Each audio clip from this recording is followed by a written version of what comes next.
It was 1374, and London was baking in the hottest summer anyone could remember. But if you were there that year, it wouldn't have been a typical heat wave, because every afternoon at around 3 p.m. the people of London would drop to the ground, writhing around like animals, and this happened every single day, for weeks. I don't know what's going on here. If you want to see more content like this, subscribe. So these dancing plague events aren't really a thing of legend. We actually have pretty good records of them. We just don't know what caused them. In the summer of 1374, the residents of London weren't the only ones who started dancing uncontrollably in the streets. Around the same time, people across Europe were doing the same thing. In France, a chronicler described seeing men, women and children possessed by a frenetic spirit spinning around without any music or encouragement. They danced so violently that many died of exhaustion or injury. It happened again the following summer, and then again in 1376. And even though these outbreaks only lasted a few days each time, they kept happening over and over for centuries. So we know it wasn't some one-off freak event. We also know it happened all over Europe. But we're still no closer to figuring out what exactly this phenomenon was. In medieval Germany, terrified onlookers watched as villagers spun around in the street until they fell down dead. People in Switzerland climbed up trees and mountains and danced there until they dropped. Even monks and nuns weren't safe, and they sometimes joined in on the dancing too. Now, while most descriptions of the dancing plague talk about people simply falling down dead, some reports paint a much more disturbing picture. In some cases, people would go missing. When their bodies were eventually found, they had strange markings on them, and their limbs were contorted at unnatural angles. The outbreak in London in 1374 began suddenly and caught people totally off guard. At first, those who were infected seemed normal, but then they became agitated and wild-eyed. Then the dancing began. One chronicler wrote that the hot sun was probably to blame because it made people lightheaded and weak. But that doesn't really make sense either. After all, people get lightheaded in the heat all the time, but they don't usually start dancing. Then there's the fact that this happened in July when the sun isn't even that strong. We can't even imagine what it would have been like during the actual hottest months of the year. That year, the dancing plague hit London particularly hard. One eyewitness said that the whole city was affected. A third of the people in the streets were dancing. They were all frenzied and delirious. The dancing continued all night and into the next day. People kept going even after they collapsed. There were so many victims that London's clergy couldn't possibly give them all the last rites before they died. Many people simply never woke up again. Of course, with an event as unusual as the dancing plague, people didn't know what to do. To help, physician John of Burgundy came up with a treatment plan. He prescribed copious amounts of wine along with a diet of bread and eggs. These were supposed to help restore the dancers' strength and balance their humors.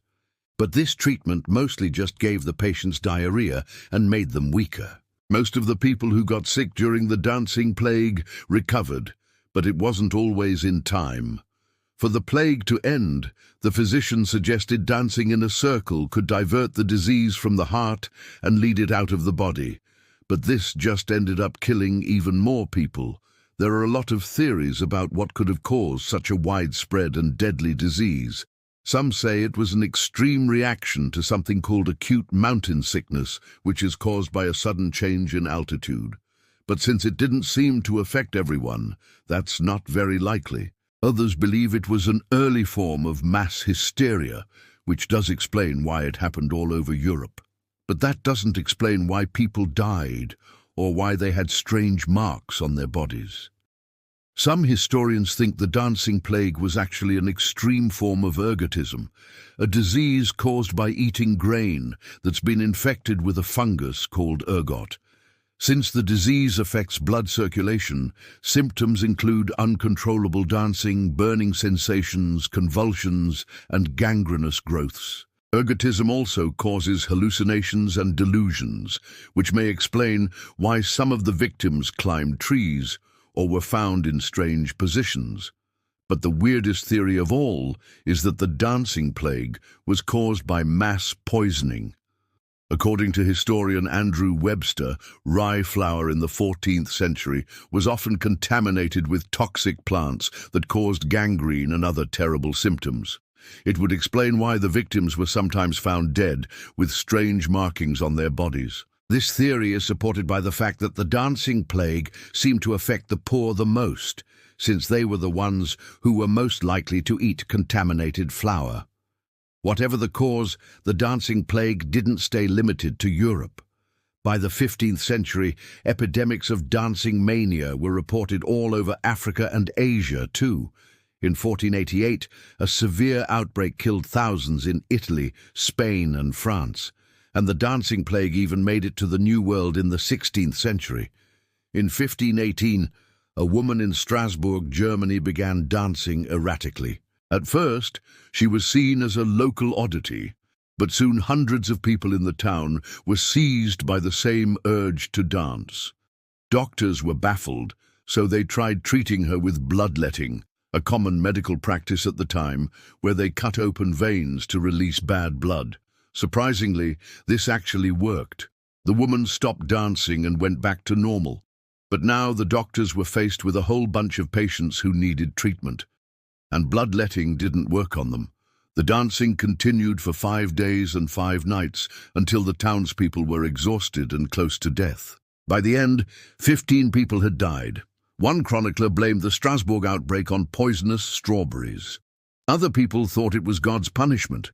Still others believed it was caused by a demon. In the end, there were dozens of different outbreaks of dancing mania in the following years. No two outbreaks were ever quite the same. In some places, people simply danced until they fell over from exhaustion. In others, it was much more violent. One of the worst outbreaks occurred in July of 1674. What started as a mild outbreak in Holland quickly turned into a full-blown epidemic. People in Belgium, France, and Germany were afflicted. Their skin turned black, and their eyes popped out of their heads. They thrashed around and bit off their own fingers and toes. The dancing plague claimed 400 lives, and no one knew how to stop it. Eventually, the mania subsided on its own, but outbreaks kept happening in the following decades. As late as 1746, people were dying of exhaustion after dancing non-stop for weeks. Today, experts think the dancing plague was almost certainly a form of mass psychogenic illness, meaning that it was triggered by stress and anxiety rather than a physical disease. It might have started with one person and spread to others through suggestion and imitation. That's why it was so widespread. And it might also be why the victims exhibited such strange symptoms. After all, if everyone around you is dancing like a madman, you're going to be pretty scared, and fear can cause all sorts of strange reactions. Unfortunately for the people living in the 14th and 15th centuries, there was no effective treatment for this kind of illness. Bloodletting, rest, and herbal remedies were all tried, and all failed. But today, we understand that mass psychogenic illness is real, and we know how to treat it. Victims are given therapy and medicine to reduce their anxiety, and they're encouraged to leave the area where the dancing plague is happening. This may sound like a strange and far-fetched modern theory, but mass psychogenic illness is well documented. It's not unheard of for entire communities to come down with the same sort of illness, and sometimes the symptoms can be terrifying. For example, there was the dancing plague of 1618 in Uri, Italy, when 27 people were stricken with uncontrollable dancing fits, or the mysterious illness in 1962 that caused 200 Jerusalem teenagers to fall down and convulse. These are just 2 examples, and neither of them has been proved to have a physical cause. So the next time you feel stressed, maybe take a moment to be grateful that you don't live in the Middle Ages. Otherwise, you might find yourself dancing for your life. Medieval Europe was a scary place. Watch Most Insane Medieval Superstitions for another side of life in the Dark Ages, or check out Worst Things to be a Criminal in Medieval Europe for a look at medieval justice.